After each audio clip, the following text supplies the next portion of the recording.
how Trump will rig his own case. This is the elephant in the room that is only rarely mentioned in these hearings, and when it is mentioned, it's mentioned in a tangential or peripheral way, because the senators, the Democratic senators who bring this up, are trying to, engage in decorum. I mean, forget that John Cornyn this morning, when Cory Booker said, I'm going to release these papers anyway. I mean, this was, and then every other Democrat on the committee said, me too, or I'm with Cory, as did Chuck Schumer, who's not even on the committee.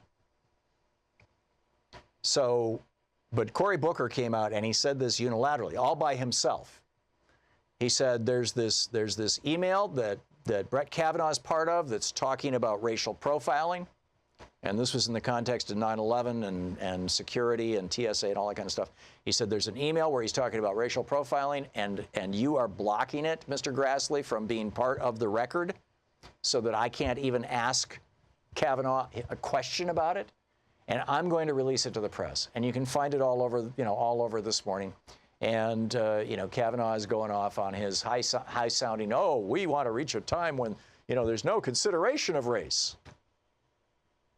which means no more affirmative action, no more anti-discrimination laws. I mean, this is the direction that these guys have been proudly proclaiming that they want to go ever since Brown v. Board.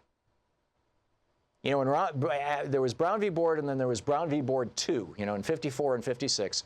And Brown v. Board 2 actually ordered forced integration, forced busing.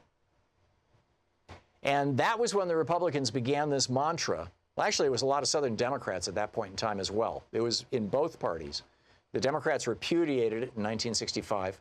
Well, largely repudiated that part of it with the election of John Kennedy in 1960. But the Democrats said, no, I mean, we've got centuries, 400 years of not just, racial preferences and racial discrimination, but of actual genocide and slavery based on race, Native Americans and African Americans, among others. But principally those two groups. We have this long history of this, and it's going to take a little while recognizing race to clean up from this.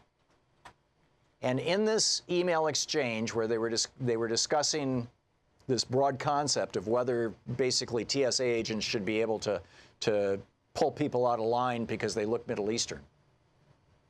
And Kavanaugh, part of the discussion in the email thread was, well, these people are really slick. These Saudi terrorists,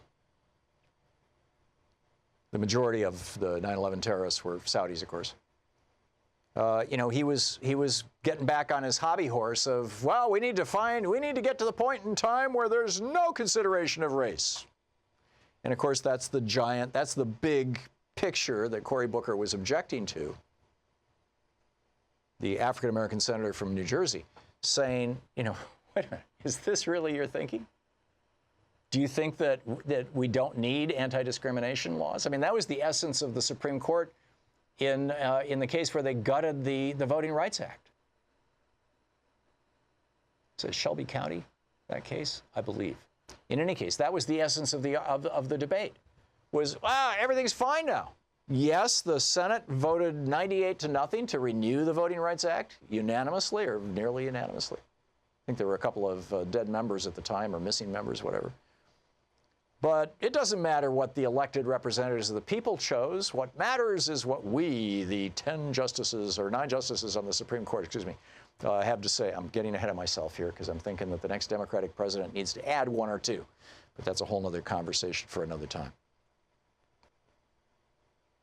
So what Joe Conason is saying is that in addition to Kavanaugh's extreme views on abortion, on labor, I'm reading from his piece actually, Kavanaugh's established record of extreme views on abortion, labor, environmental protection, gun control, civil liberties, and voting rights.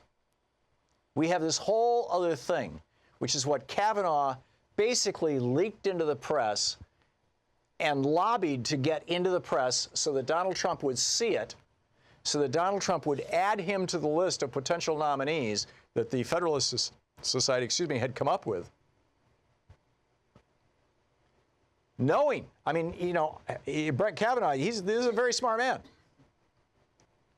And apparently a very power-hungry man, willing to do pretty much anything. And apparently, by the way, a man who has a problem with money. Last year, he had $200,000 in credit card debts, according to his financial disclosure forms. This year, zero.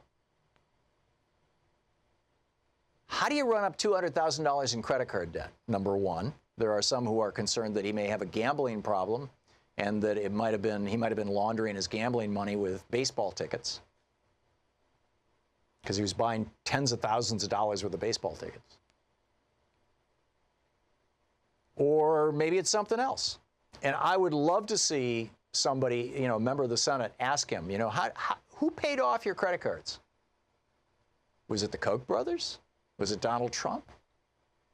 Who cleaned you up so that you could come into this hearing? And what kind of problem do you have that puts you $200,000 in debt to begin with? These are issues that speak to his character, and the reason why I just went into that digression is because I was talking about his character, him trying to get himself on the Supreme Court by pushing out into the news through surrogates the fact that he believes that a sitting president cannot be even questioned if there's evidence that that sitting president has committed a crime, a felony. Because the sitting president is so busy with such important work. As I saw in the Bush administration, George Bush was so busy, all because of 9/11. My rebuttal to that would be Donald Trump has spent 1 out of every 3 days since he has been president on one of his own golf courses playing golf. Are you really telling me this guy is too busy to do a deposition? This guy is too busy to answer questions about crimes he might have committed? Seriously? That's what you're trying to tell me, Brett Kavanaugh?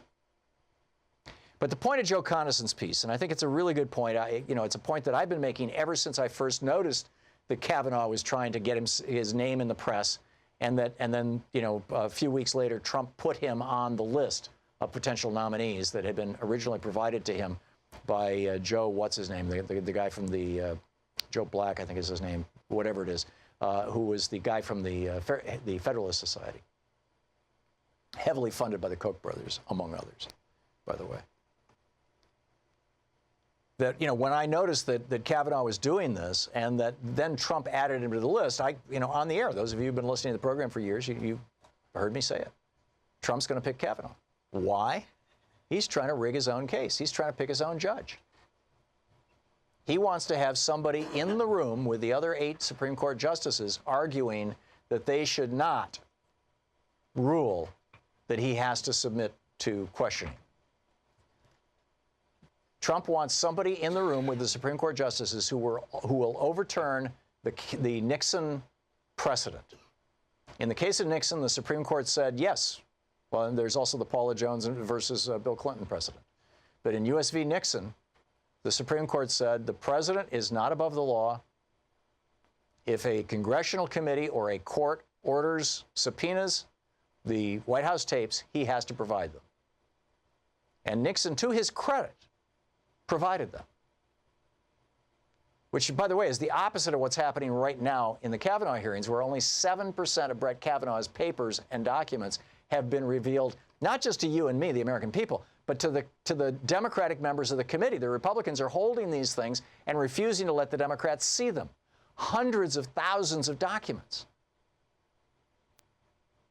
This is how desperate Donald Trump is to get Kavanaugh on the bench. The right-wing billionaires want Kavanaugh on the bench because he believes in this doctrine that I talked about briefly yesterday. I talked about the Chevron deference, and I talked about mens rea, excuse me, state of mind. These are 2 doctrines that they want to see put into law, the Koch brothers and the other right-wing billionaires. In the case of the Chevron deference, it means that the EPA can no longer regulate things that are not specifically mentioned in legislation, which on its face sounds reasonable, but it's totally unreasonable. It's, as I said yesterday, it's like my sticking up a 7-Eleven, and then when I get arrested saying, yeah, there's specific laws against robbing banks. There's specific laws against robbing pharmacies. There's no specific law against robbing a 7-Eleven, so you have to let me go. And this is the argument that Ann Gorsuch, Neil Gorsuch's mother, made when she was Reagan's EPA administrator before she resigned in disgrace. She made this argument. It went all the way to the Supreme Court in the case of Chevron versus National Resource Defense Council, the NRDC. And she said that because the legislation that created the EPA does not mention the word mercury, the EPA cannot regulate mercury, even though mercury is a known neurotoxin that is killing and that is poisoning our children. It's in our water. It damages people. And she lost that case. The Supreme Court said no. You know, if the deference that you have to give is to the regulatory agency, unless you can prove that they're doing something out of malice or out of incompetence, you have to defer to their judgment. And the mens rea, that's the thing where the right-wing billionaires, the CEOs of corporate America want it. And by the way, mens rea was discussed this morning. I keep telling you, look out for this stuff, right? And sure enough, they brought up mens rea this morning. And that's the doctrine that if a CEO of a company says, you know, the guy running General Motors back in the day, or Ford back in the day, says, oh, yeah, you could put that gas tank in the back, no problem, or put the side saddle gas tanks, General Motors and the Chevy trucks, put the side saddle gas tanks on there. It'll save us $5 a car. We'll make an extra $20 million this year. You know, without having the intention of turning those cars into fireballs, into torches, and killing many, many people, which happened, by the way. The mens rea argument says if he didn't intend for those people to die, you can't prosecute him.